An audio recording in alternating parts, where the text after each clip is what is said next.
그 거래는 시작부터 끝났어. 오만에서의 역사적인 만남에도 불구하고 이란 외무장관은 자국이 탄도미사일 프로그램을 결코 포기하지 않을 것이라고 생방송 TV에서 선언했습니다. 그리고 그것은 미국이 결코 양보하지 않을 조건 중 하나였습니다. 워싱턴의 반응은 신속했습니다. 정권의 자금을 겨냥한 대규모 신규 제재가 쏟아졌습니다. 이제 40척의 이란 고속정 이 호르무즈 해협을 휘젓고 있고 경제는 자유 낙하 중이어서 대규모 긴장 고조의 무대가 마련되었습니다. 가장 중요한 점부터 시작하겠습니다. 바로 이란의 핵 프로그램입니다. 협상 이후 이란 외무장관이 핵 프로그램에 대해 이렇게 말했습니다. 들어보시죠. 어제의 협상은 오직 핵 문제에 관한 것이었습니다. 미국인들은 다른 주제를 언급하지 않았습니다. 협상은 오만 술탄국을 통해 간접적으로 진행되었습니다. 우리는 핵 문제만 논의하기로 합의했습니다. 이 점은 어제 협상에서 고려되었습니다. 무농 축에 관해서는 협상 범위 바뀝니다. 우리에게는요. 농축 문제는 우리에게 부정할 수 없는 권리이며 반드시 이어져야 합니다. 그들이 폭격을 해도 그것을 파괴할 수 없었습니다. 왜냐하면 기술은 폭격으로 파괴될 수 없기 때문입니다. 우리는 대화할 준비가 되어 있습니다. 우리는 그들이 이란에서의 농축이 평화적이라는 것을 확신할 수 있는 합의에 도달할 준비가 되어 있습니다. 우리는 그것을 준비하고 있습니다. 제가 이것이 좋은 시작이라고 말씀드렸을 때 그것은 협상이 이런 방식으로 계속될 수 있다는 의미였습니다. 우리는 지금 준비가 되어 있습니다. 이것이 거래를 깨는 조건 같지만 사실은 아닙니다. 이전에 다룬 영상들에서 말씀드렸듯이 이란이 아주 낮은 농도로 우라늄을 농축할 수 있도록 허용하는 제한들이 논의되고 있습니다. 문제는 농축 그 자체가 아니라 감시입니다. 이란이 감시 없이 농축할 수 있다면 그게 문제입니다. 과거에 그랬던 것처럼 1.5% 농축에서 60% 농축으로 넘어가는 것을 막을 수 있는 장치는 아무것도 없습니다. 60%는 핵무기 제조에 필요한 농도의 약 3분의 2입니다. 그래서 그들이 제안한 해결책 중 하나가 건소시엄 포함입니다. 이란이 국내에서 우라늄을 농축하는 대신 아랍 국가들이나 심지어 러시아가 이란을 대신해 우라늄을 농축하고 그 연료를 이란의 원자력 에너지 프로그램을 위해 이란에 제공하는 방식입니다. 이렇게 하면 이란은 계속 원자력 에너지를 얻지만 과정을 통제할 수 없고 규칙도 유연하게 해석할 수 없습니다. 이 방법이 양측에 실현 가능할 수 있지만 실제로 핵 프로그램이 합의의 최대 장애물은 아닐 수 있습니다. 협상 직후 외무장관이 또 다른 성명을 발표했습니다. 사실 이게 더 중요합니다. 한번 들어보시죠. 그리고 또 한 가지. 미사일과 관련해 제기하신 다른 문제는 우리에게 순전히 방어적인 사안이며 지금도 앞으로도 협상 대상이 아닙니다. 지역 문제는 해당 지역과 관련 있고 다른 국가들과는 무관하기 때문입니다. 그리고 이것들은 이란 국민과 관련된 내부 문제이며 어떤 외국 세력도 우리의 내정에 간섭할 수 없습니다. 우리는 이것을 여러 번 설명했습니다. 그는 이란의 미사일 프로그램에 대해서는 협상은 물론 논의조차 없을 것이라고 말했습니다. 미국이 어떤 합의든이란 미사일 문제를 다뤄야 한다고 명확히 밝혔기 때문에 의미가 큽니다. 이란의 탄도미사일은 이스라엘, 미국의 중동 기지와 걸프 동맹국도 타격할 수 있습니다. 이 미사일들은 그 정권의 주요 억제 수단이자 가장 큰 위협입니다. 그리고 여기서부터 흥미로워집니다.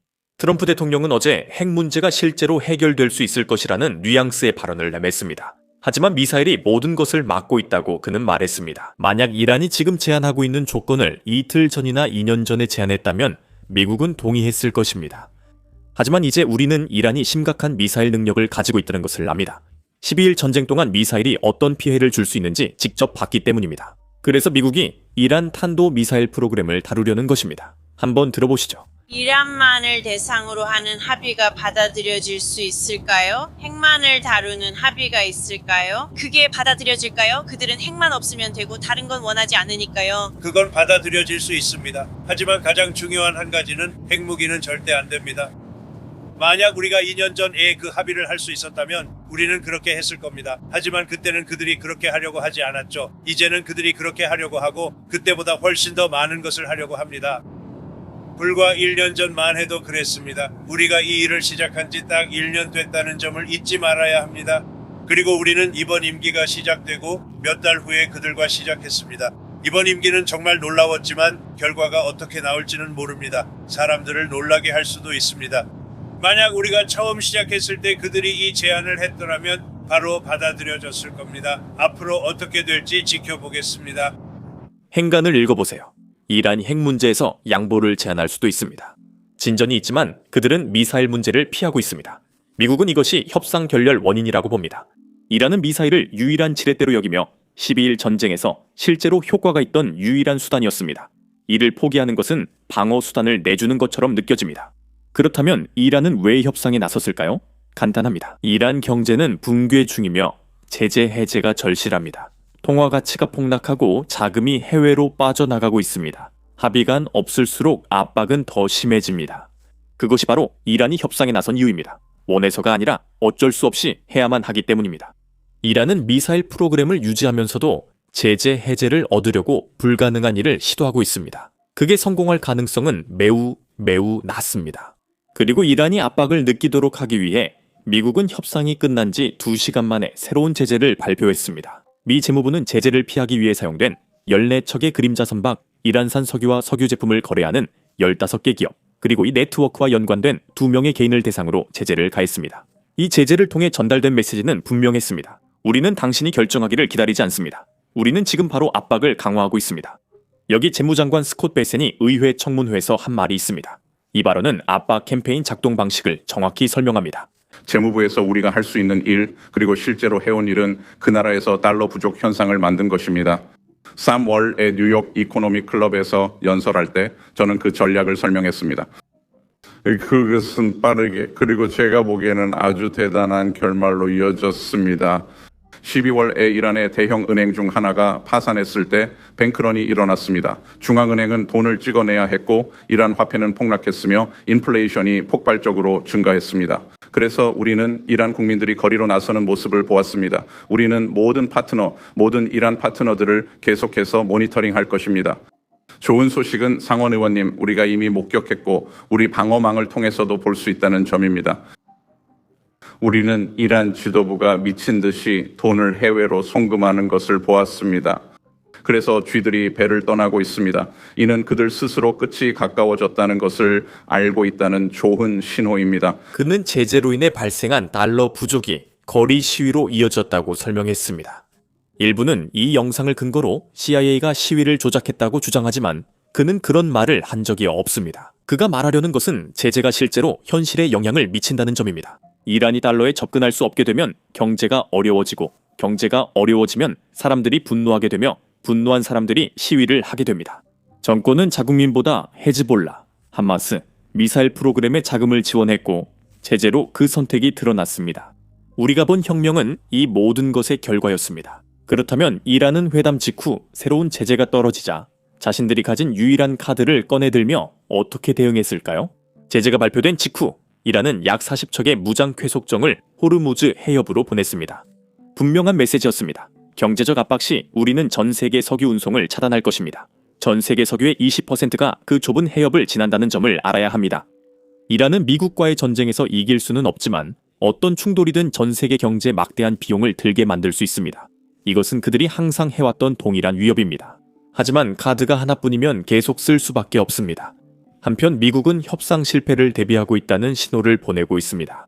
미 국무부는 이란 내 미국 시민들에게 즉시 떠나거나 불가능할 경우 비상식량과 물자를 준비해 머물라고 경고했습니다. 인터넷 중단이 계속될 것이기 때문에 대체 통신수단에 대한 계획을 세워야 합니다. 그리고 만약 육로로 떠나야 한다면 아르메니아나 터키를 통해 나가야 합니다. 경고문에 따르면 항공사들이 이란행 항공편을 취소하고 있으며 미국 정부는 시민들에게 몸을 낮추거나 대피하라고 지시하고 있습니다. 평화를 기대할 때 들을 수 있는 말투는 아니죠.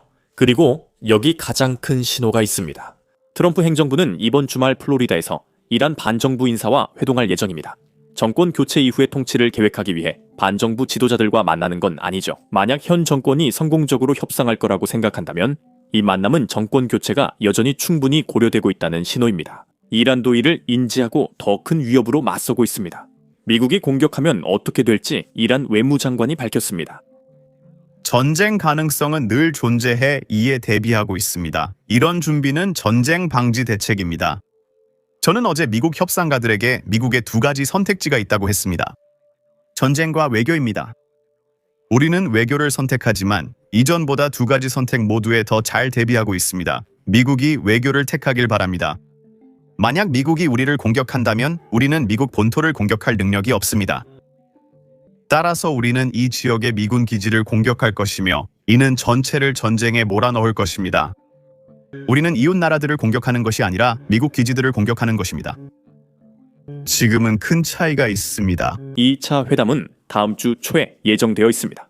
어떻게 되는지 지켜봅시다. 그리고 아래 구독 버튼 꼭 눌러주시고 계속 소식 전해드리겠습니다. 제 이름은 샘이고 다음 영상에서 뵙겠습니다. 이런 영상에서 드론 공격 장면이 자주 나오기 때문에 영상에서 사람이 다치지 않더라도 문제가 될 수 있습니다.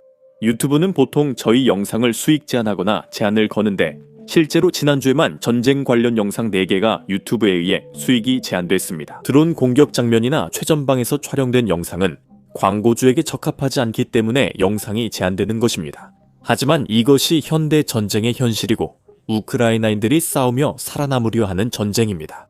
그래서 우리는 이 모든 것을 다루는 것이 중요하다고 믿고 있고 그래서 저희만의 플랫폼인 베이식스 인사이더를 시작하게 된 것입니다. 우리는 아무런 제약 없이 처음부터 이 플랫폼을 만들었습니다. 드론 공격 영상을 흐릴 필요도 없고 최전선 영상을 흐릴 필요도 없으며 러시아 공군 기지가 파괴되는 장면도 흐릴 필요가 없습니다. 게다가 저희는 사이트에 광고를 전혀 게재하지 않기 때문에 광고주들이 저희가 다루는 내용에 불만이 있어도 스스로 검열할 필요가 없습니다. 저희는 광고로 사이트를 운영하지 않고 여러분의 후원으로 운영합니다. 만약 이런 보도에 관심이 있으시다면 그리고 저희 영상을 검열 없이 시청하고 유튜브에는 올릴 수 없는 보너스 콘텐츠도 보고 싶으시다면 꼭 basicsinsider.com에 가입해주세요. 설명란 링크 클릭이나 QR코드 스캔으로 가입하시면 저희가 업로드한 모든 콘텐츠와 앞으로 올릴 영상도 시청하실 수 있습니다.